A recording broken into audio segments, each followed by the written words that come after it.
राधे राधे। अब आप कहेंगे कि आश्चर्य की बात है, हर बार मैं बात समाप्त होने के पश्चात राधे राधे कहता हूं, इस बार मैंने पहले कह दिया। कारण क्या है? कारण अत्यंत विशेष है।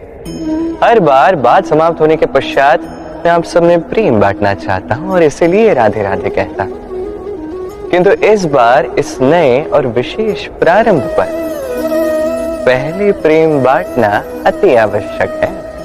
अब एक बात है जो जानते सभी हैं, समझ कम ही पाते हैं। ये प्रेम, ये आनंद, इन सब का प्रारंभ होता है निस्वार्थ भाव से। अब जैसे माता को ही देख लीजिए, जब भी एक माता संतान को जन्म देती है तो संसार ये भूल जाता है कि उसके लिए भी एक नया जन्म, क्योंकि एक स्त्री तब एक माता के रूप में नया जन्म जो ले लेती है। एक स्त्री पत्नी और बहू बनकर कुछ अधिकार प्राप्त कर लेती है, और वहीं जब मां बन जाती तो वो केवल देना जानती, अपनी संतान के लिए क्या कुछ नहीं करती, उसे वात्सल्य के सागर में तैराती। इस संसार में राजकुमार जन्म लेते हैं, उन्हें राम और लक्ष्मण मां बनाती।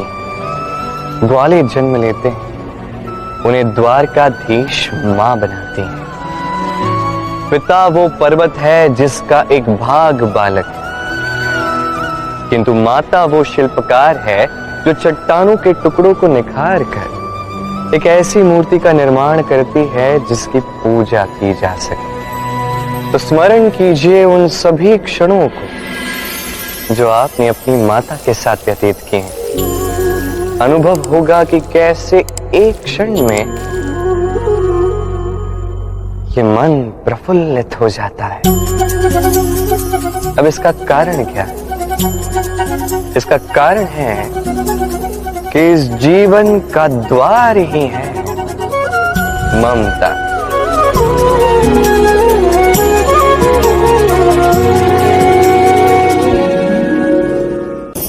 अब ऐसा भला क्यों होता है?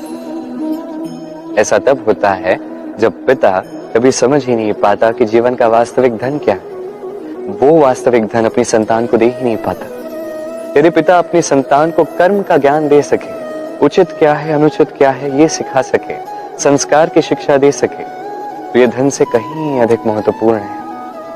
ये जीवन का वास्तविक धन है। अब आपने वो कहावत तो सुनी ही होगी, पूत कपूत तो क्यों धन संचय, पूत सपूत तो क्यों धन संचय। संतान यदि कुपुत्र होगी तो सब नष्ट कर देगी, तो संतान यदि सुपुत्र होगी तो धन हो ना हो, वो स्वयं कर्म के मार्ग पर आगे बढ़ के धन भी अर्जित करेगी, अपने लिए एक उज्जवल भविष्य भी बनाएगी। तो संतान को धन देने से पूर्व कर्म का ज्ञान सिखाएं, संस्कार सिखाएं, क्योंकि यही है जीवन का वास्तविक धन। आइए मेरे साथ प्रेम से कहिए राधे राधे। कभी किसी पपीहे को देखिए, एक पपीहा वर्षा की प्रतीक्षा करता है, उन्हीं वर्षा की बूंदों से अपनी प्यास बुझाता है, अन्यथा वर्ष भर प्यासा ही रह जाएगा। तो खड़ा रहेगा, अपनी चोंच खोल के प्रतीक्षा करेगा कि कब वर्षा होगी और कब मैं अपनी प्यास बुझा पाऊंगा। वहीं दूसरी ओर एक काक या एक कबूतर, ये क्या करते हैं? जहां जल मिला पी लिया, जहां दाना मिला खा लिया, जो मित्र संबंधी जो भी मिले उनके साथ गुटरगू की, खा लिया और चले गए। अब इनमें समानता क्या है, अंतर क्या है? इन दोनों के पास पंख है, दोनों उड़ सकते हैं, ये आकाश इनका है, दाने इनके हैं। अंतर है अभिलाषाओं का, अंतर है आकांक्षाओं का, जीवन जीने की शैली का। अब जितनी अधिक आकांक्षाएं होंगी, जितनी महंगी जीवन जीने की शैली होगी, उतना अधिक तनाव भी अवश्य आएगा। वही दूसरी ओर जितना सरल जीवन होगा, जितना सादा जीवन होगा, तनाव उतना ही कम होगा। इसलिए सदैव प्रयास कीजिए कि आपके विचार और आपका जीवन सरल रहे, प्रेम करते रहें। यदि कोई आपको प्रेम देता है तो पुनः उसे प्रेम प्रदान करें, उससे बातें करें, कुछ उनकी सुने, कुछ अपनी कहें, और सारा संताप नष्ट हो जाएगा। यही तो है जीवन का सार। तो प्रेम से रहें, प्रेम करें और प्रेम के साथ कहें राधे राधे। एक बार एक साधु ने अपने शिष्यों को एक कार्य दिया। एक दुर्लभ जड़ी है जिसे लेकर आना। इतना भी कठिन कार्य ये नहीं, क्योंकि सभी शिष्यों को ज्ञात है कि ये दुर्लभ जड़ी कहां मिलेगी। पर्वत के उस शिखर पर। कठिन क्या है? वहां तक पहुंचने का ये मार्ग जो भरा है कांटों से, पत्थरों से, जहां फिसल कर गिरने का संकट है और बड़ी गहरी चोट लग सकती है। अब कई सारे शिष्य गए, किंतु कुछ ही उस जड़ी को पुनः लेकर आ पाए। कारण क्या था? कुछ शिष्यों का ध्यान था तो केवल अपने लक्ष्य पर, पर्वत के उस शिखर पर। कुछ शिष्यों का ध्यान था मार्ग के इन संकटों पर। कुछ लोगों ने अपनी सारी ऊर्जा, सारा ध्यान लगा दिया केवल लक्ष्य पर। बाकियों ने अपना ध्यान लगाया इन संकटों से स्वयं को बचाने पर। किंतु जिनका ध्यान केवल लक्ष्य पर था, केवल वही जड़ी को पुनः ले आ पाए। कारण क्या? सरल सी बात है जो हमें समझनी होगी। लक्ष्य तक यदि पहुंचना है तो संकटों का सामना तो हमें करना ही होगा, कोई विकल्प नहीं। पीड़ा भी होगी, कांटे भी कदाचित चुभेंगे, कदाचित आप गिर भी जाओ, कदाचित रक्त भी बहे, किंतु उसी के साथ तो सफलता प्राप्त करने का आनंद भी आता है। इसलिए अपना ध्यान सदैव केवल लक्ष्य पर लगाइए, मार्ग के इन संकटों पर नहीं। सत्य कहूं तो ये संकट ये क्षणिक है, आज है तो कल नहीं। किंतु लक्ष्य को प्राप्त करोगे तो ये आपके साथ बड़े लंबे समय तक चलेगा। तो लक्ष्य को प्राप्त कीजिए और मेरे साथ प्रेम से कहिए राधे राधे। बीते हुए कल की बात आज स्मरण आई। एक अद्भुत प्रसंग जो अमूल्य सीख दे जाता है। अब ये प्रसंग है यक्ष और युधिष्ठिर के मध्य। एक बार यक्ष ने युधिष्ठिर से पूछा, उसे कहा कि मेरे कुछ प्रश्नों का उत्तर यदि आप दे सकते हैं तो मैं आपके सभी भ्राताओं को पुनः जीवित कर दूंगा। उसमें से एक बड़ा ही महत्वपूर्ण और कठिन प्रश्न था, संसार में सबसे बड़ा आश्चर्य क्या है? यह प्रश्न मैं आपसे पूछता हूं। अब कोई कहेगा कि स्वर्ण से बनी लंका इस संसार का सबसे बड़ा आश्चर्य है। कोई कहेगा कि हिम से बने वो पर्वत जो आकाश को छूते हैं। कोई कहेगा वो समुद्र जिसकी गहराई नापना असंभव है। कोई कहेगा वो वायु जो हमें दिखती है नहीं किंतु हमें जीवन प्रदान कर जाती है। संसार का सबसे बड़ा आश्चर्य क्या है? इस प्रश्न का उत्तर युधिष्ठिर ने दिया और श्रेष्ठ उत्तर दिया, उचित उत्तर दिया। उसने कहा कि इस संसार में प्रतिदिन कोई व्यक्ति जन्म लेता है तो कोई व्यक्ति मृत्यु को प्राप्त हो जाता है। अब ये बात सभी जानते हैं, सभी को ज्ञात है कि मैंने जन्म लिया है और किसी दिन मैं भी मृत्यु को प्राप्त कर ही लूंगा।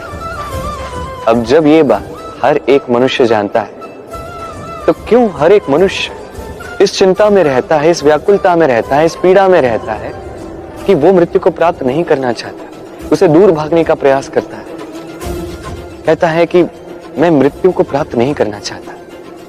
क्यों? जबकि किसी न किसी दिन तो ये होना ही है।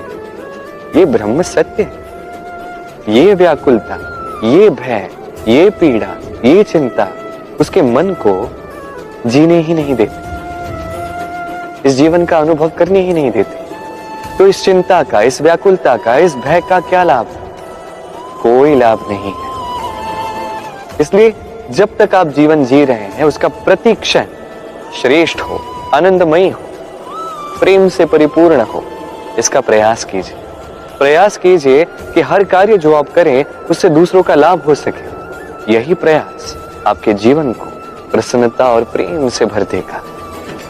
ये मन संतोष के साथ कहेगा राधे राधे। इस संसार में सभी कहते हैं मैं अर्जुन की भांति बनना चाहता हूं। सब चाहते हैं कि उन्हें भी अर्जुन की भांति गांडीव मिले। वो चाहते हैं कि उन्हें भी महादेव आके पाशुपति अस्त्र दे सके। वो चाहते हैं कि वो भी महाभारत जैसे महासंग्राम में विजेता बने। किंतु सब भूल जाते हैं कि अर्जुन जो भी बना है अर्जित करने से बना है। यदि आप भी अर्जुन की भांति गांडीव प्राप्त करना चाहते हैं तो आपको भी उसी की भांति श्रेष्ठ काष्ठ का चयन करना होगा। वो कर्म आपको करना होगा। उसकी प्रत्यंचा प्रबल बने इसके लिए आपको सर्वश्रेष्ठ रज्जु ढूंढना होगा। आपका बाण घातक हो इसलिए आपको नए नए धातु ढूंढने होंगे। वो शिक्षा आपको प्राप्त करनी होगी, तभी आपकी इच्छा पूर्ण होगी। अर्जुन बनना सरल है यदि आप अर्जित करना जानते हैं। केवल स्वप्न देखने वाले अर्जुन कभी नहीं बन सकते। किंतु यदि कोई अज्ञातवास को भोग सकता है, यदि कोई लाक्षागृह से बचकर निकल सकता है, यदि कोई घनी तपस्या कर सकता है, प्रतीक्षा कर सकता है और परिश्रम कर सकता है तो वो अर्जुन बन सकता है। तो यदि आप अर्जुन बनना चाहते हैं तो कर्म करना सीखें और मेरे साथ प्रेम से कहिए राधे राधे। पांडव वन से आए थे। न उनके पास धन था, न साधन, न विद्या। अपने परिश्रम से उन्होंने विद्या अर्जित की, उसी के साथ साधन भी पा लिए, धन भी अर्जित कर लिए। ये पांडव बड़े कुशल थे, बड़े शक्तिशाली थे। युधिष्ठिर ने अपने परिश्रम से कुछ इस प्रकार ज्ञान अर्जित किया कि संसार उसे धर्मराज युधिष्ठिर कहने लगा।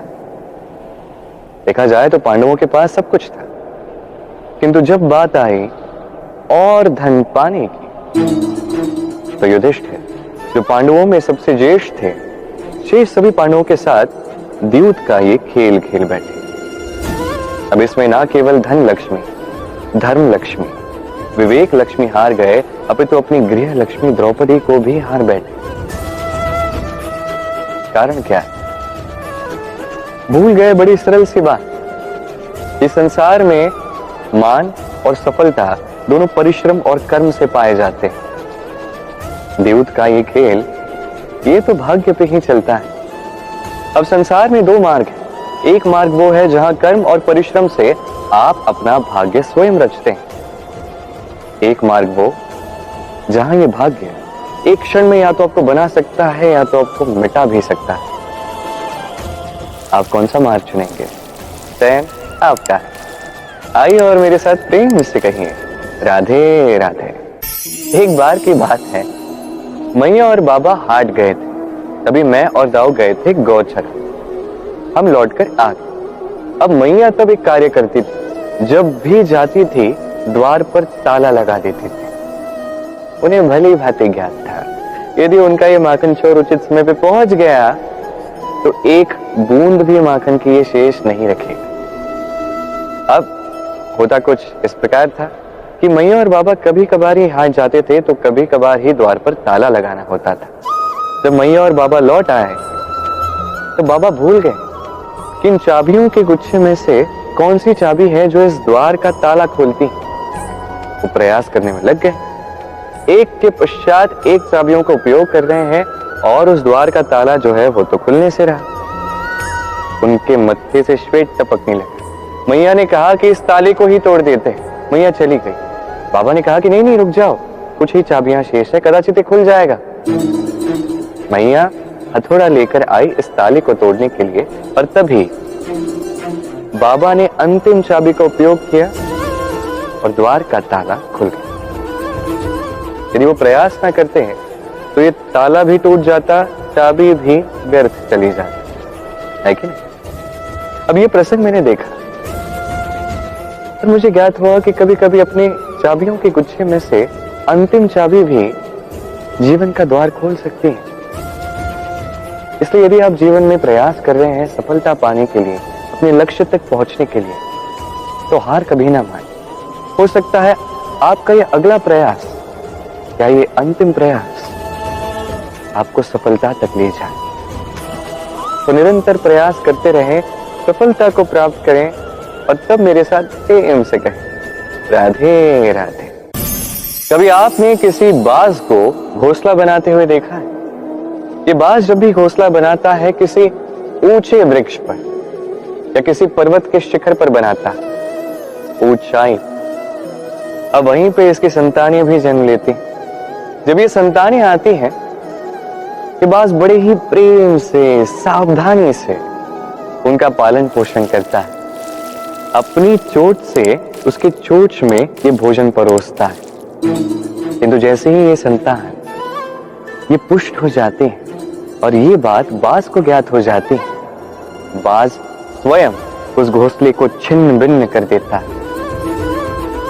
वो संतान जिसके पंख अभी बस निकले हैं, उड़ना कैसे उसे ज्ञात भी नहीं, उस संतान को ऊंचाई से गिरा देता है। ये संतान पहले भयभीत हो जाती, सामने मृत्यु को देखती, भय के कारण पंख फड़फड़ाने लगती और उसी प्रक्रिया में ये संतान उड़ना सीख जाती। अब इसमें हमारे लिए क्या सीख? यही, यदि आप माता पिता हैं तो अपने संतान से प्रेम अवश्य कीजिए, किंतु उन्हें अपनी मुट्ठी में बांध के कभी मत रखिएगा। यदि आप चाहते हैं आपकी संतान जीवन में आगे बढ़े तो उसे अपनी मुट्ठी से स्वतंत्र कर दीजिए, इस संसार में संघर्ष करने दीजिए। उस संतान को स्वयं ज्ञात होगा कि जन्म से जो पंख उसे मिले हैं उसका उपयोग कैसे करना है, और आपके नेत्रों के समक्ष आपकी ये संतान इस आकाश में उड़ान भरेगी। तो आइए और मेरे साथ प्रेम से कहिए राधे राधे। मैं अपने जीवन में अनेक व्यक्तियों से मिला, भिन्न भिन्न प्रकार के लोग, इनसे मिलके बड़ा आनंद भी आता है, सीख भी मिलती। मैं उनसे भी मिला हूं जो अपने जीवन में एक ऊंचे पद पे, उनसे भी मिला हूं जो अपने जीवन में कुछ कर नहीं पाए, उनसे भी मिला हूं जो सफल है, उनसे भी मिला हूं जो असफल है। अब ये सब एक जैसे ही दिखते हैं, इनमें अंतर है केवल सोच का। जब भी असफल व्यक्तियों से मिलता हूं तो उनके पास सदैव कोई न कोई कारण होता है कि क्यों वो सफल नहीं हो पाए। कभी वो दोष डाल देते हैं अपने भाग्य पे, अपनी परिस्थितियों पे, कभी दोष डाल देते हैं माता पिता पे, संबंधियों पे, मित्रों पे। कोई ना कोई कारण इनके पास अवश्य होता है कि क्यों ये सफल नहीं हो पाए। वही जब सफल व्यक्तियों से मिलता, उनके पास सदैव एक कारण होता है कि कैसे इन सभी समस्याओं से ऊपर उठकर आगे बढ़ा जाए। और वो कारण होता है कि चाहे जो कुछ भी हो, सफलता प्राप्त करनी, जितना भी संघर्ष करना पड़े, जितनी भी समस्याएं आए, सफल हमें होना है।